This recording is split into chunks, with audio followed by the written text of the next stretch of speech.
Bonjour, aujourd'hui je vous propose de voir comment saisir et organiser les forfaits pour le restaurant.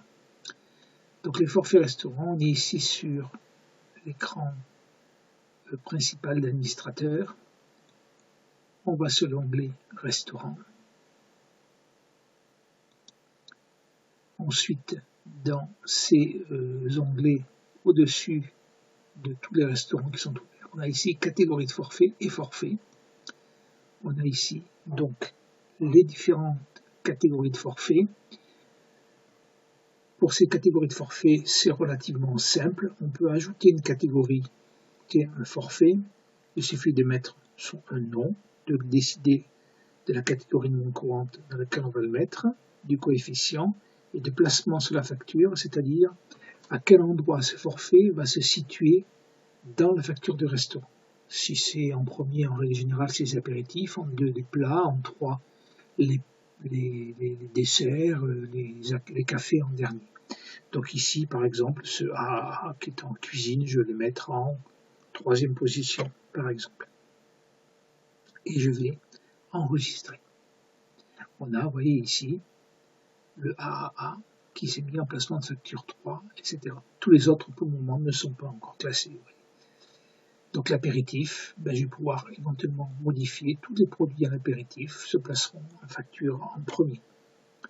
Et j'enregistre. Les ateliers technologiques, on va laisser tomber. Boissons chaudes. Pour les boissons chaudes, je modifie le texte. Je vais mettre ces boissons chaudes en quatrième position, etc., etc. Donc le tri, vous voyez, est à faire. On a donc ici le nom du forfait que je viens de taper, sa catégorie non courante. Donc on a par exemple les apéritifs vont se trouver dans le bar, les boissons chaudes dans la cafétérie, les boissons sans alcool dans le bar, cocktail au bar, digestif au bar. Ça permettra de monter, de faire autant de catégories de forfaits que l'on veut, mais de les classer dans 6 catégories non courantes maximum. On peut supprimer ces catégories. Je supprime ici.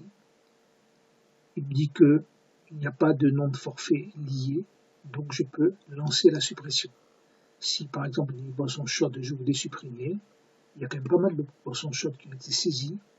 Il va falloir, pour éviter que les factures se retrouvent démunies, de les reclasser tous ces produits, tous ces forfaits dans une autre catégorie. Voilà. Donc là, je reviens au départ. La catégorie main courante, qu'on voit apparaître ici, elle est gérée dans cet onglet-là.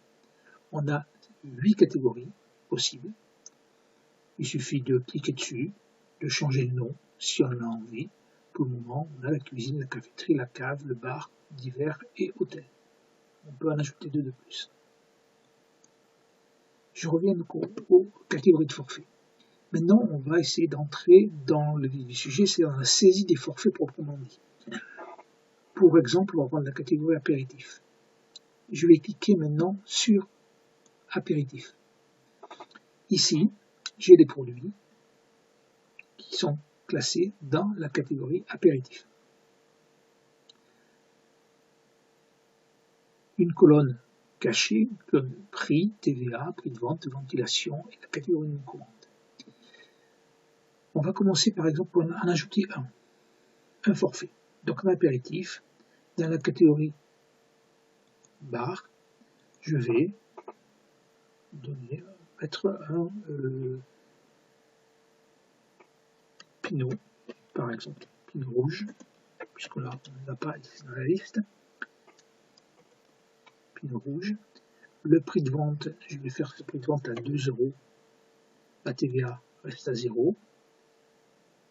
Le prix hors taxe sera calculé automatiquement avec le prix de la TVA. Et on a une petite case cachée. Cette petite case cachée permettra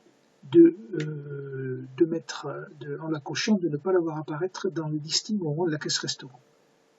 Explication. Vous avez une carte des vins.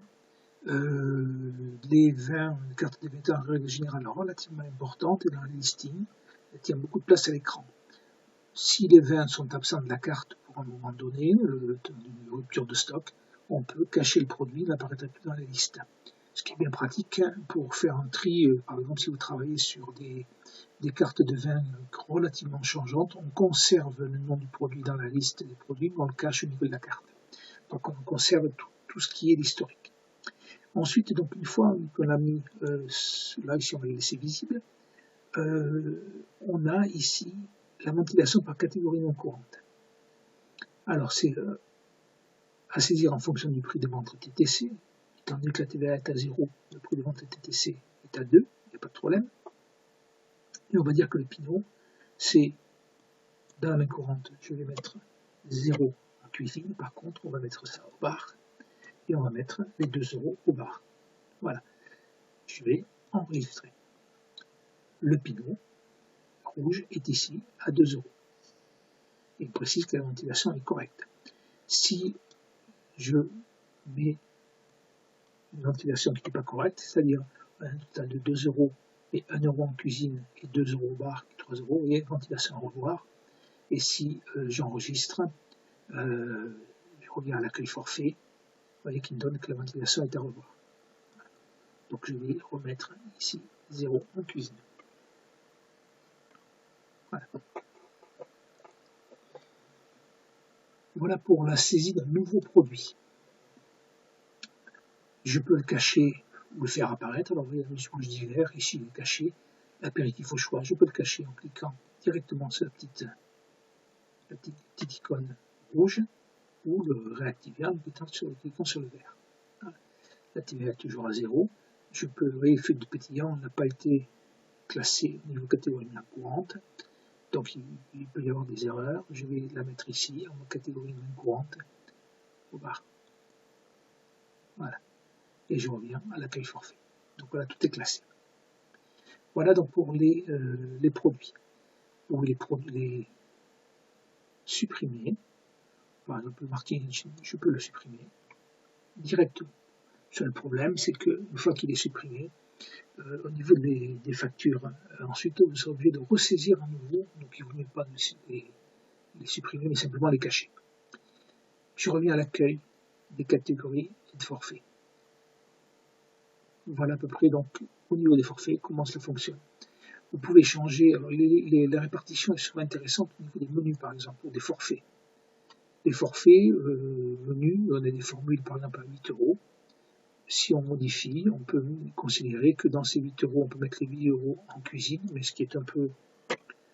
On va mettre 6 € en cuisine, on va mettre 1 € pour le café, puisque dans le forfait, il y a le café, et on va mettre 1 au bar, 1 € au bar, pour valider l'apéritif, et qu'ici la ventilation est correcte. Cette ventilation va permettre d'avoir un chiffre sur le bar qui sera un peu plus juste que tout ne passe pas en cuisine. Voilà à peu près donc comment fonctionnent les forfaits. On a un taux de TVA qui est 0, puisque c'est la TVA légale au niveau des restaurants d'application en règle générale. Je reviens à l'accueil forfait et je peux revenir maintenant au début de l'accueil restaurant.